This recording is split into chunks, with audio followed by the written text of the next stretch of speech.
How has having Sony come on board with you guys impacted what you've been able to do creatively with this project? Like Sony have been really good to work with. I have like nothing but good things to say about them. But Hello Games is still like an independent studio, and day to day, we just run as normal. Like Shuhei isn't in our office every day or anything like that. But when we do meet them, they're lovely.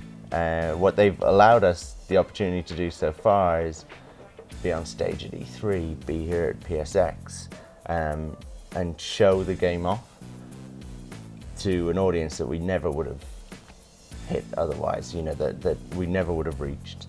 And like, that's incredibly significant to us, because most people think that, No Man's Sky has a good level of interest around it for an indie game, and that people seem excited about it.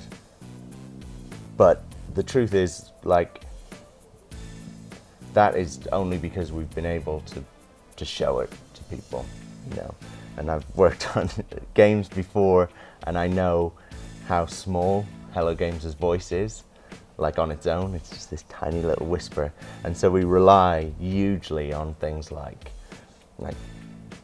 showing up at things like VGX or PSX or E3 or the TGAs or whatever it is.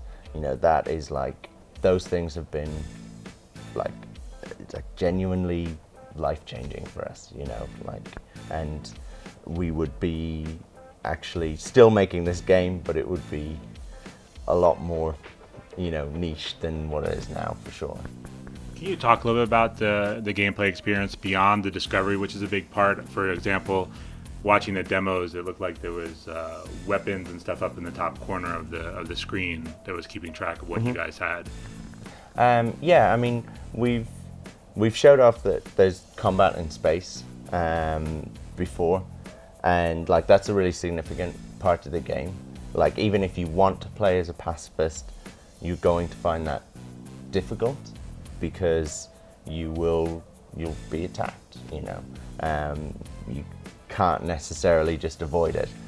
For a lot of people, they'll want to be a combatant. They will go and attack people. They'll be pirates or whatever, or attack space stations, which is a really silly thing to do, but that's the kind of thing that people will do. And that for some people will be the game, and there are lots of games that are only that are just space combat. And for a lot of people, that's how they'll play it, and that will be their experience. For other people, they will be traders, for instance, and they will be either gathering resources and bringing them to space stations or trading posts to kind of sell them, or they'll be trading between space stations and between trading posts. They will still probably need to defend themselves, so they'll be upgrading their ship to have better cargo, to have better weapons, things like that. Other people will be explorers, and they will be exploring space itself, and finding new like solar systems and finding new like planets and things like that, but also the features of those planets. So if there's a trading post on a planet, then you can discover that. You can discover the tallest mountains, the deepest oceans, you can name them, all the creatures that are on the planet. That is another role that people might take as an explorer.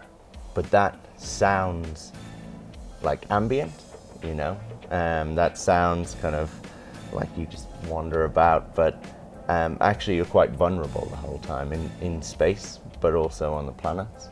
There's an ecology on all the planets, and you're not necessarily at the top of the food chain, and there is a kind of a thing that we haven't talked about that much, but like a malevolent force that we have like dotted across the galaxy, that will bring combat your way on the ground.